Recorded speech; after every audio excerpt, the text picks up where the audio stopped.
Vamos iniciar mais um podcast aqui hoje com a presença ilustre do Dr. José Filho. Dr. José aí une a experiência acadêmica, o conhecimento clínico, a vivência clínica, e é um monstro aí da odontologia, da ortodontia.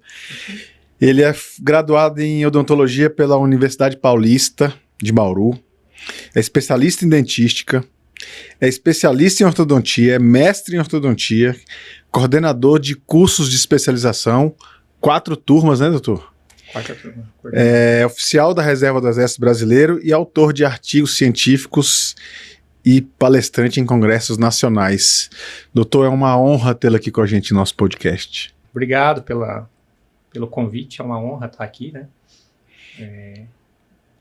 Trabalhar junto com você também é muito bom, a gente tem aprendido bastante, principalmente na área dos ortocirúrgicos, né, dos casos ortocirúrgicos. Então vamos bater um papo aí, ver o que a gente consegue melhorar e deixar mais claro para os pacientes e para os nossos alunos também, né?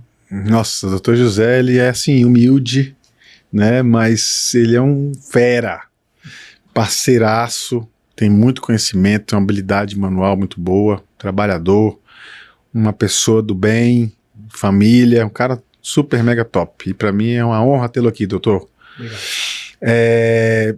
Doutor José, eu queria que você começasse contando um pouco da sua trajetória na odontologia, na ortodontia, até chegar na parte cirúrgica. Sim. A gente quer conhecer um pouquinho mais de você aí, dessa parte. Sim, antes de fazer a odontologia tem história também, né? Vamos lá, a gente tá aqui para saber da vida. Eu sou do interior de São Paulo, né? Nasci numa cidadezinha bem pequena chamada Taquarituba. Sou o caçula de 4 filhos, de um caminhoneiro e de uma dona de casa. E, como você já falou, fiz faculdade lá em Bauru, né? Fiz especialização, já gostava de orto desde a faculdade, fazia estágio com os professores da ortodontia na universidade.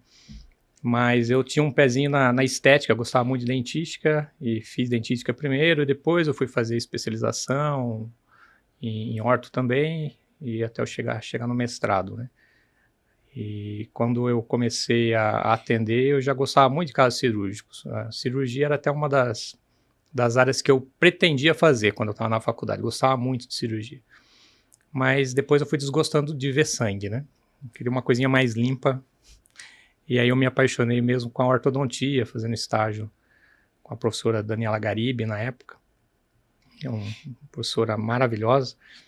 E quando eu cheguei aqui em Brasília, eu fui trabalhar no Exército, e ali a gente fez muitos contatos, a gente estava sempre presente, eu trabalhava na emergência, então havia muitos casos de trauma, né?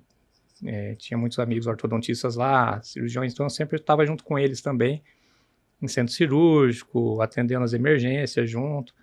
Então foi surgindo essa vontade de aprender um pouquinho mais dos preparos ortocirúrgicos, né? Eu tinha poucos casos ortocirúrgicos em tratamento. Eu acompanhava, mas não preparava, né? E aí eu comecei a procurar esses casos, né? Colegas que não queriam fazer, eu pedia para encaminhar para mim. Então eu fui aprendendo, estudando, até cair lá no seu consultório e ficou melhor ainda, né? Porque juntou, né, a ortodontia com a cirurgia buco, e agora a gente está nessa parceria aí. E tem sido uma experiência muito boa, muito importante para a minha vida profissional também, porque ver o profissional operar para a gente é bom, para o ortodontista é bom, porque abre a nossa mente, né? A gente começa a entender melhor o que o cirurgião buco precisa do nosso preparo, como que precisa ser preparado para ele, né? Então, basicamente é isso. E agora a gente só está tentando melhorar cada dia mais, junto com a cirurgia bucomaxila. Da sua opinião, o que você acha que mudou nos últimos anos aí no tratamento dos casos complexos, os casos ortocirúrgicos? Essa ligação direta do ortodontista com o cirurgião? Eu acho que quem trabalha diretamente com o cirurgião muda, sim, absurdamente, né? 100% de mudança. Eu já tive casos que eu tratei em que eu não conhecia o cirurgião, que eu fiz o preparo e eu não conhecia, então o paciente às vezes fica meio náufrago, né? E Ele não sabe em quem confiar mais, parece. Então, em alguns casos, infelizmente, eu tive casos assim, em que eu percebi que o paciente não sabia em quem acreditar, na verdade, né? E essa união, né, essa harmonia é muito importante, né? Esse trabalho em conjunto para o paciente, principalmente para o paciente, né? O maior beneficiado dessa história sempre é o paciente. Sempre é o paciente, o maior beneficiado é o paciente. Então, quando você não conhece o colega com que você está trabalhando, a gente tem dificuldade. Às vezes eu tive muita dificuldade em acessar o colega, conversar sobre o que ele planejou, mostrar o que eu planejei. Então, às vezes acaba que o paciente fica prejudicado realmente nisso. E os casos depois, né, como caso cirúrgico é importante, estabilidade da cirurgia, estabilidade do preparo ortodôntico, a gente percebe que tem uma diferença muito grande, né, nos casos, nesse tipo de caso, né, em que a gente não tem essa comunicação direta com o cirurgião. Então, ultimamente, agora que a gente percebe muito isso né, no nosso trabalho, né, como a gente trabalha diretamente com o cirurgião, os casos ficam mais redondinhos, né, tem menos problemas, ou os problemas que aparecem depois é mais fácil de resolver. Então, basicamente, seria isso aí. Então, o ideal é que o cirurgião, na verdade, ideal não, eu acho até que a gente pode dizer assim, é obrigatório que o cirurgião tenha contato direto com o ortodontista. Com certeza. Eu vou dizer para o senhor que eu não opero o caso se eu não tiver contato com o ortodontista, porque é um trabalho multidisciplinar e se uma das partes a gente não tem contato para conversar, para discutir o caso, fica inviável, né? Fica inviável da gente realizar o procedimento. Não vamos evitar de falar nomes aqui, mas a gente passou por uma situação, né, de que o ortodontista da paciente não queria conversar com a gente, não queria que ela fizesse a cirurgia ortognática, e ela quis, e então ela mudou de profissional e fizemos o caso, foi um sucesso, né? Deu tudo certo, foi ótimo. Então, assim, eu queria deixar aqui claro, o nosso podcast, o objetivo dele é orientar pacientes, profissionais, estudantes, de que é um trabalho multidisciplinar. Então, assim, não é que o buco tem uma função maior, o ortodontista, o fisioterapeuta, o fonoaudiólogo, o psicólogo e outros mais, né? Mas sim que é uma equipe, né? E se essa equipe, um membro dessa equipe não tá junto ali, a gente tem uma dificuldade muito grande de seguir da forma com que a gente acha que é correto seguir, né, doutor? Sim, eu percebi já nesses casos que a gente operou em que não conhece, teve muita essa dificuldade, é gritante, né, como eu falei, o resultado pós-operatório, principalmente, e essa finalização ortodôntica, porque o paciente continua com o aparelho depois da cirurgia, né? Então, eu tenho um conceito, assim, comigo que eu só vou movimentar dente depois de saber o que o cirurgião buco planejou. Não tem como eu começar um planejamento e depois encaminhar o paciente para a cirurgia. E a mesma coisa a cirurgia. A cirurgia precisa encaminhar. Então a gente precisa se conhecer, precisa ter essa harmonia, né? Entre as especialidades, né? Orto, buco, fisioterapia, fonoaudiologia é muito importante também. Nutrição, nutricionista também, às vezes tem que participar, e para que haja esse benefício para o nosso paciente. Vamos falar um pouquinho de planejamento, doutor? Uhum. Você é um profissional que está bem envolvido com a docência, né? Sim. Tem 4 turmas aí que você coordena de cirurgiões dentistas formados em odontologia e que estão fazendo a especialização em ortodontia. Sim. Na sua opinião, qual é os maiores erros de diagnóstico que esses profissionais cometem quando vão preparar um caso ortocirúrgico? Quando vão planejar um caso ortocirúrgico, né? Antes de preparar, quando vão planejar. O maior erro você já até falou, é o planejamento mesmo, né? Depois de diagnosticado o problema do paciente, né, a maloclusão do paciente, o planejamento ele tem que ser seguido à risca, não pode ter alterações. Se tiver alterações durante o tratamento, pequenas alterações, e os envolvidos precisam saber que houve alguma alteração, né? Então, a gente percebe que um dos erros gritantes dos colegas ortodontistas, nos casos cirúrgicos, é tentar, às vezes, compensar o tratamento que vai ser cirúrgico. Ele sabe que vai fazer cirurgia, mas está no ortodontista querer arrumar os dentes, né? Querer corrigir uma mordida cruzada, corrigir um overjet, um overbite, né? Que os dentes cruzados aqui, né? Na frente, né? Para os nossos pacientes entenderem melhor. Então, às vezes, o ortodontista quer corrigir isso, e, na verdade, o tratamento ortodôntico, às vezes, vai piorar o caso. Ele vai no caminho contrário, né? E ele vai para o caminho contrário, exatamente. Então, depois, isso acaba prejudicando e dificultando para o cirurgião. E, às vezes, ele tem que, até cancelar a cirurgia, né? Pedir para corrigir, para conseguir fazer o procedimento cirúrgico no paciente. Então, acho que o maior problema hoje é a falta de conhecimento mesmo. Até nas especializações, né? Eu coordeno essas 4 turmas, mas já dei aula em muitos outros lugares, e a gente vê a falta talvez de cuidado e ensinar isso para o aluno, né, para o especialista. Então, por isso que é o cuidado, a preocupação que a gente tem, e, né, o carinho que a gente tem por esse tipo de paciente, porque não envolve só a estética, a função, mas a parte psicológica do paciente envolvida, e eles ficam muito dependentes da gente, né? Então, quando a gente erra o tratamento, atrasa todo o tratamento, eles estão ansiosos para operar, e acaba que é uma cascata de problemas que acaba acontecendo. Muito bom, doutor. Ainda sobre os alunos da especialização, né? Eu queria abordar bastante esse tema aí, porque nós vamos ter bastante alunos aí que vão estar nos escutando, nos vendo aí, né? O aluno que faz especialização hoje, você acha que ele sai preparado para encarar esse tipo de planejamento e de tratamento, que é o tratamento ortocirúrgico, planejamento para cirurgia ortognática? Depende de onde ele se forma, né? Mas a grande maioria não. A gente percebe que a grande maioria não. Hoje, infelizmente, o ensino, né?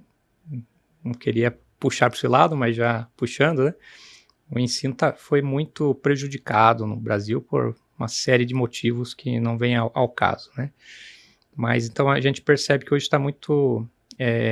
o que envolve muito é a parte do dinheiro, né? Vamos dizer assim, no ensino. Então acaba que existem muitos cursos que só vão jogando assuntos, né? E temas e conteúdo para o aluno, mas de forma muito rasa, né? Os alunos, eles não têm a experiência, por exemplo, de ter uma aula com um cirurgião buco lá na especialização de ortodontia, né? Isso é extremamente importante, é totalmente diferente. Eu dou aula de preparo ortodôntico, mas eu sempre chamo você, né? Eu chamo um outro colega que faz a cirurgia para falar com eles, porque essa é uma visão diferente, né, do preparo. Eles têm que saber o porquê, para eles verem a diferença que é o preparo e da cirurgia, para saber por que tem que ser bem feito o preparo para aquela cirurgia dar certo. Então, hoje eu vejo em várias especializações que eu já dei, né? Hoje eu praticamente dou aula em 2 lugares. A gente vê muito essa dificuldade, né? Às vezes quem está dando aula, também não tem muito preparo, muita prática para falar daquele assunto. E aí acaba que o assunto fica muito raso e aquele aluno que se interessa por aquele assunto, ele vai querer fazer um curso extra depois da especialização, um aperfeiçoamento, enfim. Então, lá na especialização, eles têm a oportunidade de tratar casos cirúrgicos durante o curso? Eles têm oportunidade, sim. Mas como a especialização demanda muito cuidado dos professores, acabam que os casos ficam muito atrasados. Eles não têm, às vezes, o tempo hábil para ir assistir uma cirurgia. Durante o curso, né? Durante o curso. Mas a gente sempre trabalha pensando nisso. A gente até fala no começo do curso para os alunos que eles vão pegar casos cirúrgicos e, se tudo, né, correr bem, né, for de acordo com o nosso planejamento, der tempo ele não terminar o curso, né, a gente pode, né, levar 2 alunos junto numa cirurgia para ele ver o caso. E o paciente também que trata nesses cursos, geralmente são pacientes que são pacientes que têm uma condição econômica menor, às vezes ele não tem um bom plano de saúde, então isso também acaba atrasando, às vezes ele termina o tratamento e fica pendente a cirurgia, ou às vezes ele também prefere, né, que faça um tratamento compensatório, mas aqueles tratamentos muito no limite, né, de ir para a cirurgia ou não. Então acaba que em poucos casos a gente consegue fazer um caso cirúrgico na especialização. Legal. Doutor José, eu tenho uma premissa assim de que todo mundo que participa do processo, todos os que estão envolvidos, é um tratamento multidisciplinar, né? Eles precisam conhecer o processo do começo ao fim, né? Para poder ter autoridade e saber o que está fazendo. A fisioterapeuta, no primeiro caso que nós fizemos, a gente convidou para ela ir ao centro cirúrgico, assistir a cirurgia, ver, entender, e ela foi em 2 casos e daí para frente tudo mudou, ela entende as dificuldades, ela sabe quais são as nossas dificuldades, e eu convido sempre o ortodontista para ir. Alguns vão em uma única vez, porque às vezes não tem muita afinidade com cirurgia, né? O centro cirúrgico acaba perdendo uma manhã inteira e tal.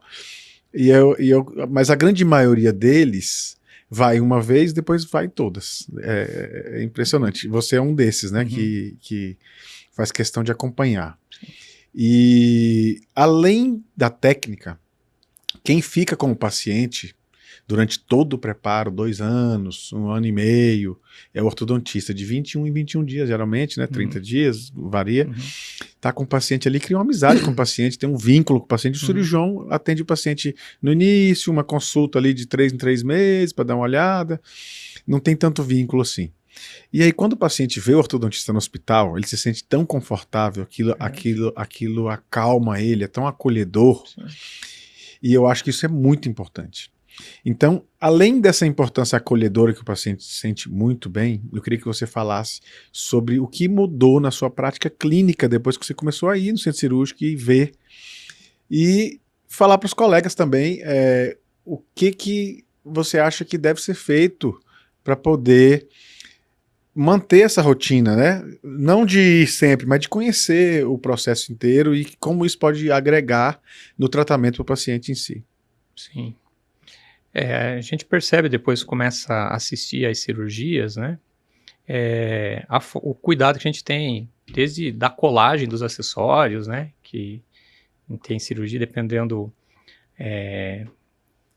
o jeito da colagem, o material que se usa, solta bracte, existe o risco do paciente aspirar, né? Acontecer alguma coisa ali e atrasar o nosso tratamento, a finalização depois, até mesmo a cirurgia ali e a segurança do paciente na cirurgia. Então a gente tenta melhorar desde o cuidado, né? O paciente que vai fazer cirurgia, a colagem é muito mais detalhista, a gente toma cuidado para travar muito bem os brackets, tubos principalmente, que solta bastante, né? Qualidade do material que a gente usa, o cuidado na finalização pré-operatória, né? Que a gente prepara com os arcos, né? De aço com os ganchos, com todo cuidado, tudo amarradinho, bonitinho, para não ter perigo de, se por acaso acontecer alguma coisa ali, não ter nenhum risco para o paciente. Por isso que eu gosto de estar, inclusive, na cirurgia, né? Às vezes a gente até se mete lá, vai lá, tira um parafuso, né? Tira alguma coisa, porque é importante isso. E para o cirurgião a gente percebe também que ele parece que fica mais confortável com a gente ali, né? Sabendo na mão de quem que passou aquele paciente. Eu já tive, infelizmente, o desprazer de preparar caso e durante o tratamento o paciente mudar de cirurgião, por exemplo, né? Então todo aquele planejamento vai por água abaixo, né? Porque eu não conheço o outro cirurgião que o paciente fez, eu não sei se ele vai deixar eu ir na cirurgia, se ele vai me convidar ou não, se eu vou ser invasivo e me convidar. Eu já me convidei e o cara não fez questão que eu fosse também, né? Então, e essas coisas vai mudando a nossa forma de pensar e preparar o paciente justamente para aquele amigo, né? A gente né, como a gente tem uma boa relação, né, de orto e cirurgião, eu sei como você gosta que prepare os casos, você tem a liberdade, às vezes, de falar, ó, eu quero que você faça esse movimento nesse dente, movimenta esses outros dentes dessa forma, vestibularize, incline, expanda mais o arco, contraia mais. Então, todos esses detalhes acabam melhorando os nossos procedimentos e como nós vamos tratar o paciente também. Então, estar no hospital, estar na cirurgia é extremamente importante para o ortodontista enxergar esses detalhes, essas minúcias do tratamento e melhorar principalmente para o tratamento do paciente. Maravilha, doutor. Vamos agora abordar um pouquinho técnica ortodôntica, preparo ortocirúrgico. Queria que você falasse um pouquinho aí o que você acha que são uns fundamentos biomecânicos mais importantes assim na terapia de tratamento pré-operatório para cirurgia ortognática. Planejamento ortodôntico, né? Uhum. O que a gente vê de mais acontecer, que dificulta, eu acredito, para o ortodontista, é o cuidado na diagramação dos arcos, né? A gente ensina isso para os pacientes, para os alunos, mas eles acaba finalizando os casos com a diagramação do fio de níquel titânio que já vem pronto, né? Eles não têm o cuidado de pegar o arco, né? Fazer o preparo, né? Para deixar o arco superior suavemente maior que o inferior. E às vezes acontece que essa falta de cuidado acaba deixando nessa finalização pré-cirúrgica os casos às vezes em topo, não expandido corretamente. Então falta esse cuidado, né, na mecânica da ortodontia, que é fundamental, que o ortodontista precisa entender e o ortodontista que prepara os casos. Infelizmente, a gente vê poucos colegas hoje, ortodontistas, que têm esse know-how hoje aqui, né, para fazer esses preparos cirúrgicos. A gente dá para contar, acho que na mão, aqui nos dedos da mão, os colegas que a gente conhece que têm um bom preparo ortodôntico para cirurgia. Então é basicamente isso aí. Eu percebo que na finalização, quando vai trabalhar com os arcos de aço, né, que a gente vai começar naquela fase final antes da cirurgia, falta esse cuidado, saber dar um torque, saber fazer uma dobra, né, de intrusão, extrusão, né, para o dente se movimentar, para ficar bem encaixado na hora da cirurgia e ter estabilidade cirúrgica e na finalização pós-cirúrgica da ortodontia. Eu queria que você me falasse também, eu sei que é técnico, né, às vezes é um pouco cansativo, mas tem muito aluno que tá nos escutando, nos vendo, né, eu acho que isso é interessante para poder passar.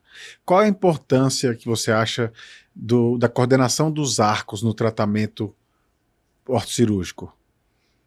A coordenação dos arcos? Você acha que é igual no tratamento convencional, é diferente? Não, quanto mais individualizado você fizer os casos, é melhor, né? E essa que é o grande pulo do gato, né? Como meu amigo Carlos fala, né? Pulo do gato.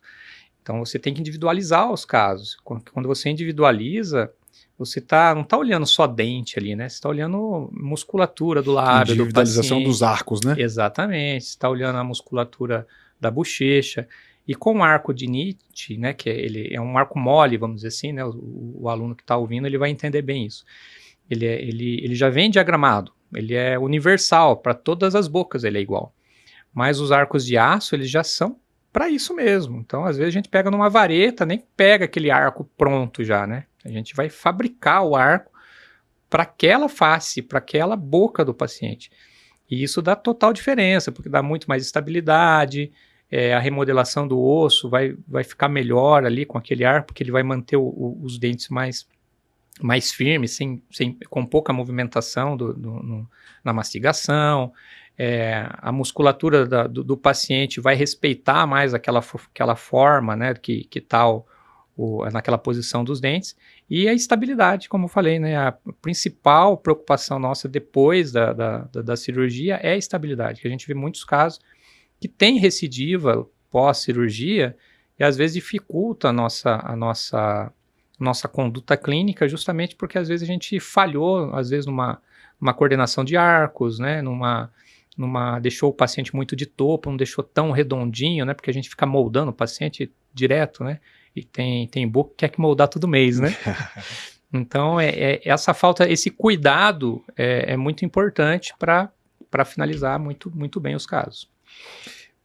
Você acha que é mais fácil tratar uma compensação, ou seja, um paciente cirúrgico que precisa fazer uma cirurgia e você vai para compensação, ou é mais fácil tratar ele para cirurgia, ou seja, descompensar para que ele seja submetido à cirurgia ortognática? Qual dos dois tratamentos você acha que é mais trabalhoso e qual que você acha que é mais fácil? Compensar é muito mais trabalhoso, na minha opinião, né? A gente tem que praticamente quase inventar algumas mecânicas, né, para às vezes para o paciente estar melhorando o caso, mas biologicamente a gente percebe que a gente vai piorar muito o caso, né? A gente vai jogar dente contra músculo, por exemplo, né? Vai super expandir um arco superior, a gente vai inclinar, vai dar um super torque nos dentes posteriores, por exemplo, e quando ele tirar o aparelho, se ele não usar contenção, por exemplo, a musculatura empurra de volta. Então o paciente vai ficar de topo de novo, às vezes cruza a mordida de novo, anterior a mesma coisa, às vezes o próprio lábio empurra os dentes de volta, um classe 3, né, uma mordida cruzada anterior, às vezes fica de topo, e às vezes o paciente vai botar a culpa em você, né? Então, quando você vai fazer o tratamento para cirurgia, você vai descompensar, você na verdade vai piorar o caso, mostrar a verdadeira maloclusão que o paciente tem, e o buco só vai montar, né? Só vai não, né? Porque é muito trabalhoso, mas né? É exatamente isso. Mas ele vai encaixar ali. Se a mordida estiver encaixada, muito mais estabilidade vai ter o caso, né? A impressão que eu tenho, doutor José, é que o tratamento compensatório, você está nadando contra a correnteza. Exatamente. E o tratamento descompensatório, você está nadando a favor da correnteza. Isso. Mas eu não consigo entender por que os ortodontistas acham, e existe esse estigma, existe esse mito de que o tratamento preparatório para cirurgia ortognática é um tratamento altamente complexo. Sim. E na verdade não é. Não. O que você acha que é o maior problema disso? Por que tem essa percepção? Eu, como cirurgião, imagino que seja bem mais fácil, mas eu vejo os ortodontistas, eles têm muita dificuldade nisso, né? Eu tenho colegas que falam para mim, eu não sei fazer tratamento compensatório. Eu não quero caso cirúrgico, né? O caso cirúrgico é mais fácil, porque você vai mostrar a maloclusão verdadeira. Eu acredito que é um problema no ensino também, porque como a gente sabe que apesar de ser um curso longo, né, geralmente é 36 meses, 38 no máximo, as clínicas, né, às vezes não tem todo aquele cuidado, né, como no particular, né, na clínica privada. Então, o que a gente percebe às vezes é que os próprios professores, coordenador daquele tema que vai ensinar os alunos, eles já dificultam mesmo, né, para os alunos, como se fosse, não deu tempo porque é muito difícil de fazer, então não vai dar tempo de você ver a cirurgia.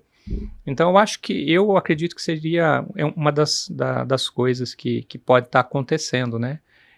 Falha no ensino mesmo, porque depois que a gente trata o primeiro caso, a gente percebe que não é difícil tratar. É difícil mais finalizar depois em alguns casos, né? Eu percebo que é exatamente isso, uma questão cultural, né? Porque não nos cursos, pouquíssimos alunos saem fazendo esse preparo. Sim. E mesmo os que têm a oportunidade de fazer, como não tem essa vivência, trata aquilo como algo muito complexo e não é. Exatamente. Não é. Por isso que eu perguntei da coordenação de arcos, a importância, porque é exatamente se você ficar preocupado em tratar ali, deixa eu ver o encaixe aqui. Não, você precisa moldar o paciente e na mão você vai ver. Exato. Trata a maxila de uma forma e a mandíbula de outra. Exato. Alinha, nivela, corrige torque, corrige inclinação. Tá pronto. Exatamente. Nos cursos, quando eu dou a aula, eu já falo isso para os alunos, nessa aula de preparo. Eu até levo, às vezes, um modelinho junto, né? Eu pego ali na hora, e eu falo para eles, vocês vão preparar o caso, vai piorar, a classe 3 vai ficar pior, a classe 2 vai ficar pior. Vocês vão moldar e vai ver se encaixa. Encaixou em classe 1, tá pronto. Tá pronto. É isso aí. E parece que eles querem uma dificuldade, né? isso é cultural mesmo. Eles querem, mas não vai precisar montar num articulador semi-ajustável de fulano de tal. Eu falei, não precisa. Se você olhar aqui, você já vai ver se vai encaixar ou não. Aí conversa com o buco, se alinham, tá pronto, opera. Nós não precisamos mais de articulador hoje para a cirurgia ortognática. Ótimo. Doutor, nós viemos aí mais ou menos na mesma data, né? Nós já passamos uma prática aí desde os anos 2000 para cá. E de lá para cá muita coisa mudou, né? A tecnologia avançou muito, muita coisa. O que essa tecnologia trouxe de melhora na ortodontia em relação aos casos ortocirúrgicos? E o que hoje a gente usa de advento aí tecnológico que faz com que a prática clínica tenha mais acurácia e seja de maior valia hoje na sua prática clínica? A parte digital hoje facilita muito, né, os tratamentos, né? Apesar de ser uma simulação, né? A gente tem que deixar bem claro isso, que as pessoas às vezes acham que, por exemplo, alinhadores, né? Eles veem o setup virtual, acham que vai ficar exatamente igual ao último alinhador. E não é uma simulação, é igual um simulador de voo, né? Você não está voando, você está simulando um voo. Vai chegar próximo àquilo. Então, mas isso ajuda muito, né? A gente vê na cirurgia, né? Eu vou sempre trabalhando lá nas tomografias, né? Sobrepondo para fazer cirurgias guiadas, de implante, até mini implante, às vezes a gente já viu que dá certo. A cirurgia ortognática, você vê o predictivo do paciente, né? Prever como ele vai ficar e mostrar, às vezes, para ele, né? Aquilo ali encanta o paciente, né? É uma ferramenta de venda também, né? E é uma forma de venda, exatamente. Então, mas tem que deixar muito claro o paciente, vai ficar próximo a isso aqui, né? E às vezes na ortodontia a gente vê mais isso, né? Na cirurgia... Também, o software aceita tudo, né? Aceita tudo, Mas na ortodontia a gente vê muito isso, não vai ficar desse jeito, e não é. Às vezes a gente pega lá uma série de alinhadores e depois tem que ficar refinando. Mas a parte virtual, as inteligências artificiais que estão nos ajudando, sim, absurdamente hoje, né? No meu mestrado, a minha tese foi com inteligência, eu usei o Dolphin, acho que foi um dos pioneiros, né? Sim. O Dolphin hoje ainda usamos o Dolphin ainda. O Dolphin é bem melhor do que eu usei no tempo do mestrado.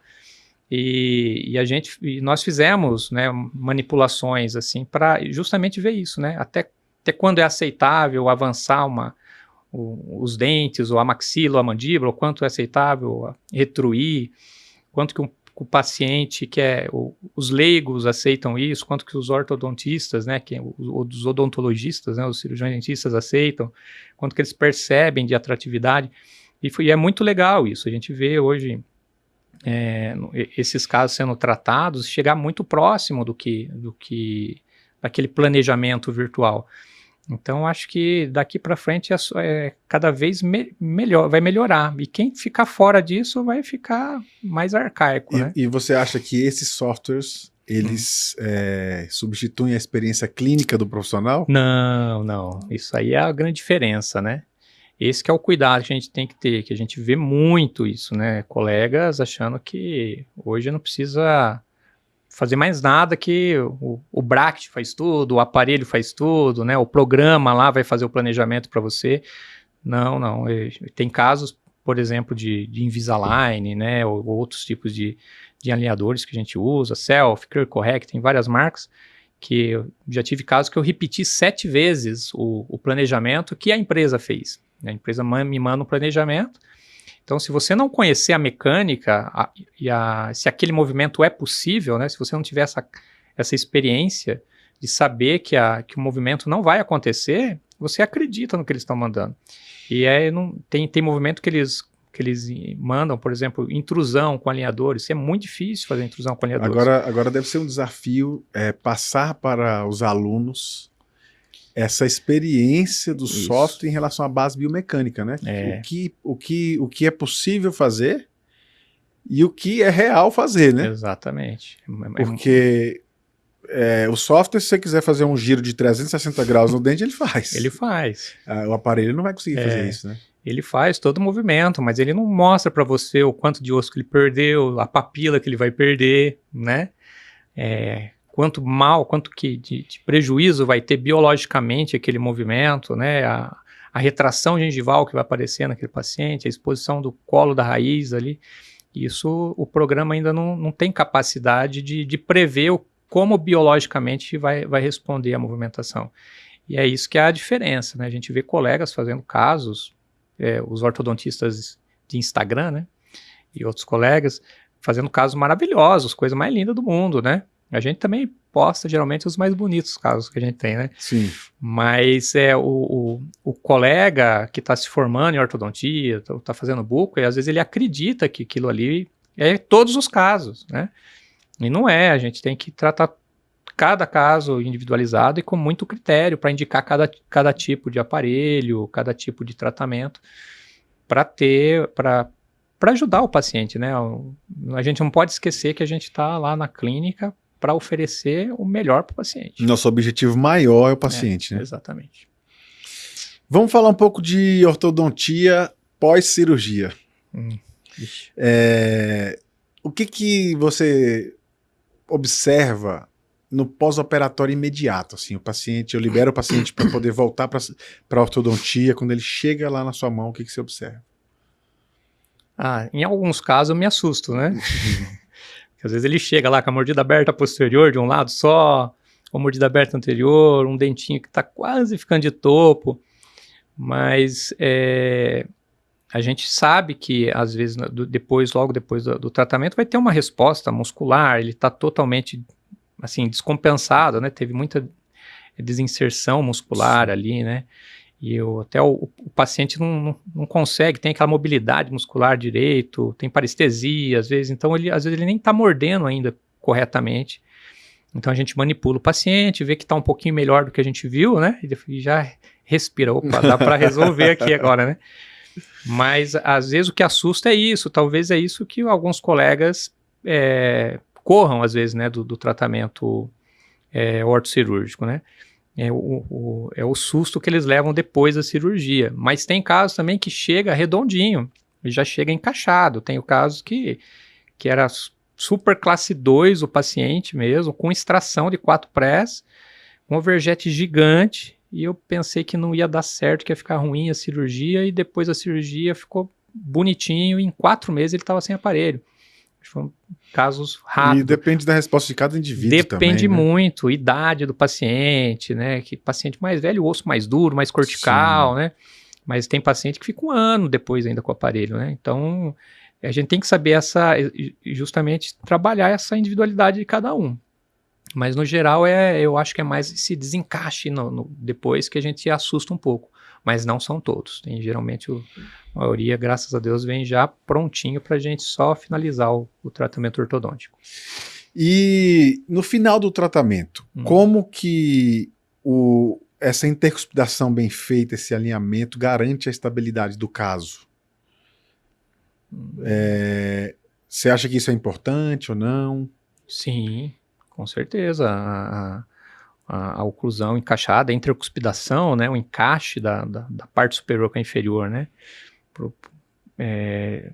para os nossos pacientes que estão ouvindo, né, entender, é muito importante. Não pode ter mordida aberta, mordida cruzada, tem que estar encaixado. E às vezes acontece que a gente percebe que o paciente antes da cirurgia é um e depois é outro, né? Depois ele já fez a cirurgia, então ele já quer, se ele puder, ele tira o aparelho naquela semana, né?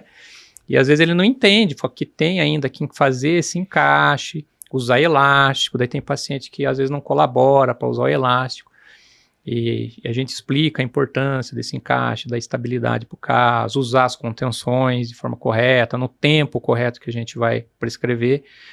É muito importante isso. O mais difícil é o paciente tentar entender isso, porque ele muda totalmente. Ou tem alguns que dão trabalho depois da cirurgia, né? Eles ficam meio rebeldes. Mas faz parte, a gente vai conversando e se adaptando até ele entender da melhor forma e usar da melhor forma também. Na sua opinião, Uhum. Quais são os fatores que mais influenciam os casos na questão de recidiva? Nos casos de recidiva, É. os casos que tem mais recidiva, Não, os fatores, assim, ortodônticos, né? os fatores ortodônticos. Muito do conhecimento mesmo, de saber finalizar, né? Tem muitos colegas que têm dificuldade na finalização, porque justamente vai trabalhar finaliza às vezes com um fio errado, um fio redondo, né? Um fio mole, que seria de níquel titânio.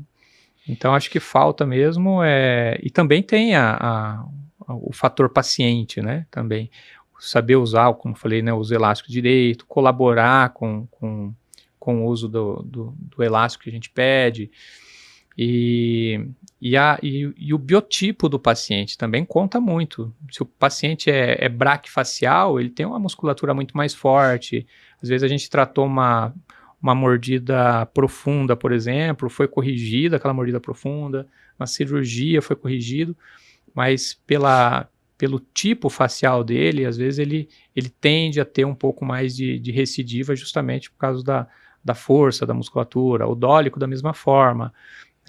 Os padrões faciais envolvem muito. Então, a parte genética do paciente também, né? Essa morfologia do paciente, também a gente não pode desconsiderar numa boa finalização depois, porque aí já é uma coisa que não está muito na nossa mão, né? Sim. Mas o que a gente pode fazer, a gente tenta fazer da melhor forma possível para o paciente ficar satisfeito também. Muito bom, ó. Muito conhecimento aí do Dr. José, muita informação, clínica, prática, né? Eu queria abordar agora 2 temas interessantes, mas um pouco espinhosos, né? Alinhadores e benefício antecipado. Sim.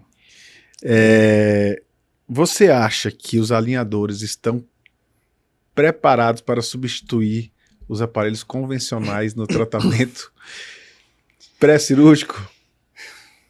Eu acho que não. Eu acho que sim. Eu falo que todo alinhador sonha um dia ser um bracket, né?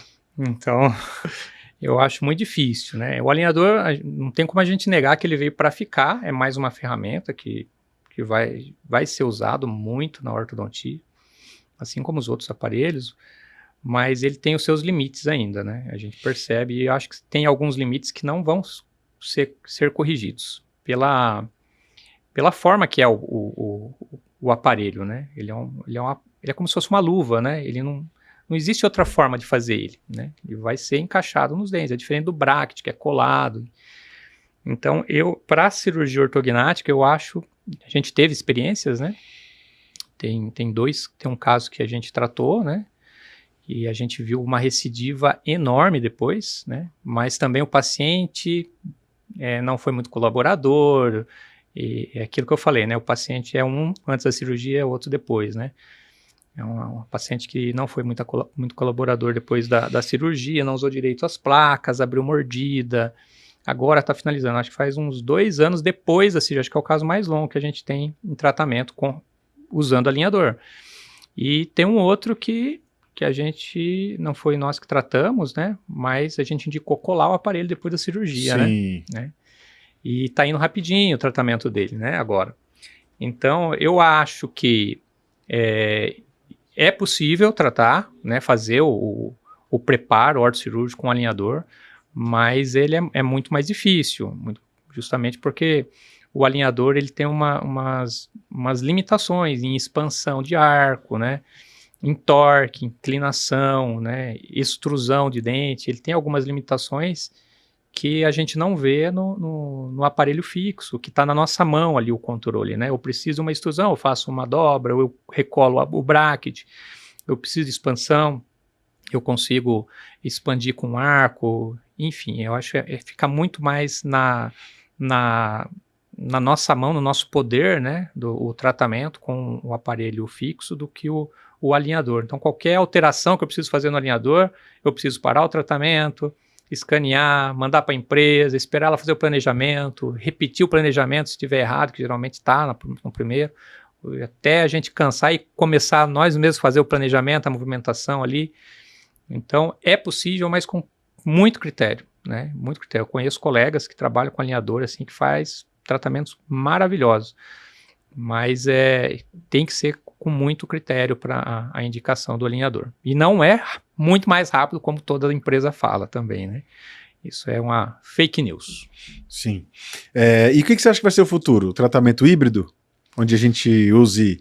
Porque o paciente ele quer o alinhador, né? Ele quer o menor tempo possível de aparelho fixo. Sim. Então a gente usaria, por exemplo, um aparelho, o alinhador durante o período de preparo. Antes da cirurgia, poderia colar um aparelho ali nivelado, passivozinho, né? Sim. E depois da cirurgia, intercapitação, tira o aparelho. Você acha que isso é o futuro ou não? Sim, em alguns casos sim, né? Em alguns casos, principalmente na exigência do paciente, né? Se for possível.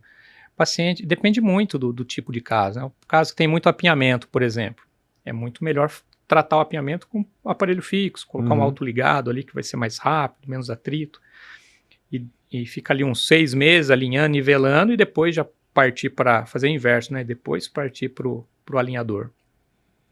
Mas existem os casos também que a gente pode usar o alinhador para quando é pouco apinhamento, por exemplo, faz aquele pré-tratamento ali, pré-cirúrgico com alinhador, e na finalização colar o aparelho fixo e intercuspidar. Eu conheço colegas que têm feito bastante, sim, a gente tem um caso agora lá no consultório assim também, que está com o aparelho fixo e o alinhador ao mesmo tempo, né? O paciente que já estava usando muito tempo o alinhador, a gente não estava vendo resultado, mesmo ela sendo muito colaboradora, esse é um detalhe importante, falar, o paciente é muito colaborador, e a gente não viu o resultado que a gente queria, e a gente colocou o aparelho fixo no arco superior, e inferior ela ainda está com alinhador. É possível, mas com critérios também. E o famoso benefício antecipado? O benefício antecipado. O que você acha dessa técnica? Acha que é viável, não? Realmente existe um benefício antecipado? Existe o benefício antecipado para o paciente, né? O cirurgião também, ele recebe antes, né? Recebe antes. O paciente, principalmente, ele acha maravilhoso, né? Que é a queixa principal dele, ele mudou ali em poucos meses, né? Mas o benefício antecipado, ele é um pouco mais complicado, eu acho, para tratar depois da cirurgia, né? Porque a gente vai tratar problemas que talvez o paciente não tinha no início, né? Uma mordida cruzada, uma sobremordida, uma mordida aberta.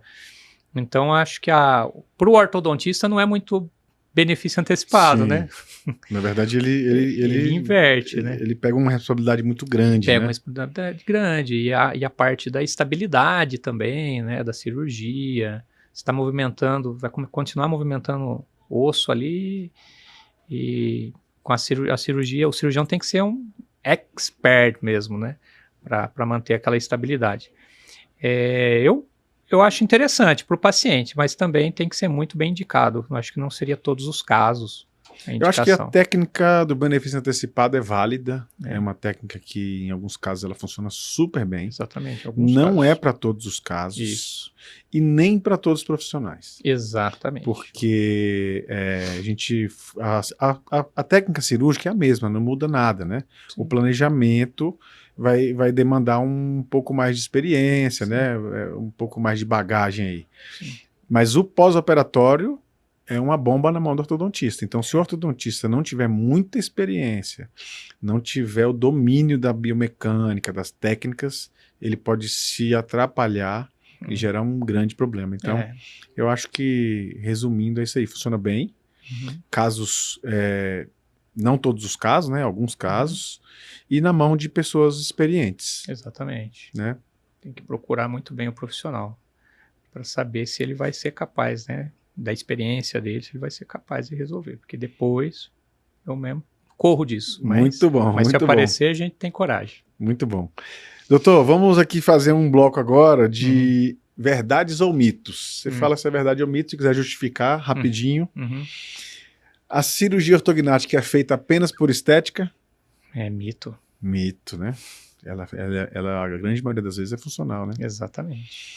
O preparo ortodôntico é a parte mais demorada, mas também a mais crítica do processo.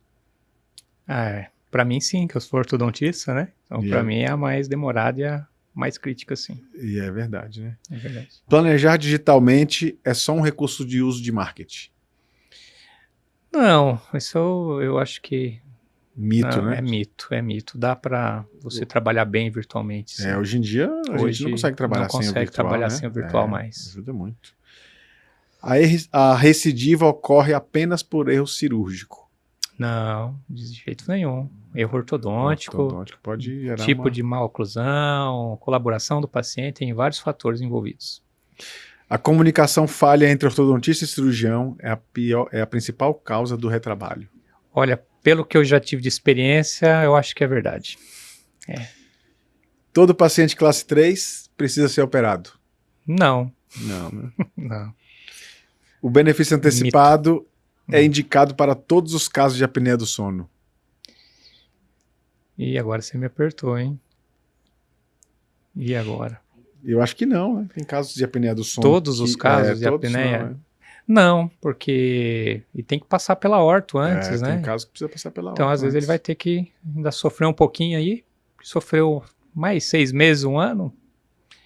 Mito. Doutor, para finalizar, eu queria que você deixasse uma mensagem aqui aos jovens alunos, aos jovens colegas que estão te assistindo aí. Deixa uma mensagem aí legal para eles. E como você enxerga o futuro da ortodontia?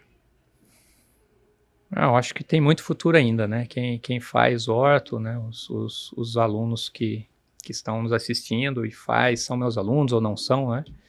Não desista da orto. A orto, eu falo que é a especialização mais difícil que existe, né? Talvez outro especialista vai falar o contrário, mas na minha opinião é o mais difícil. Tem que estudar muito, não existe conhecimento que vai aflorar do nada na nossa mente, se você não correr atrás, não estudar, não procurar entender.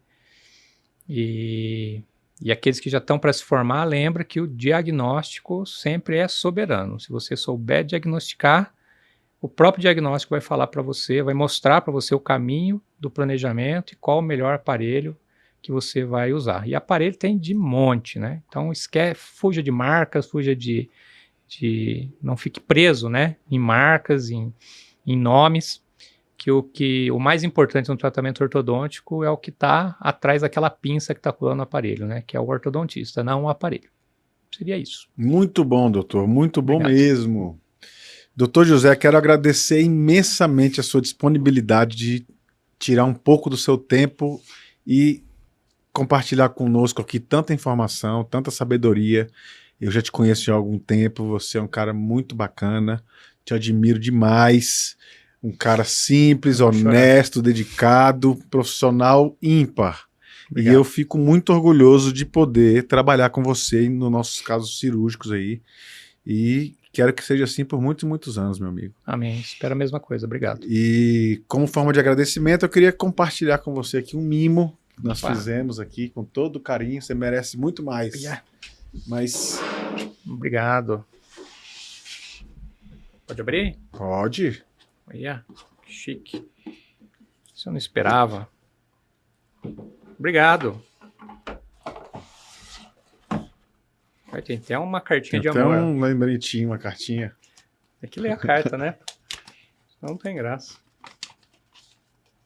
Ah, que carta linda.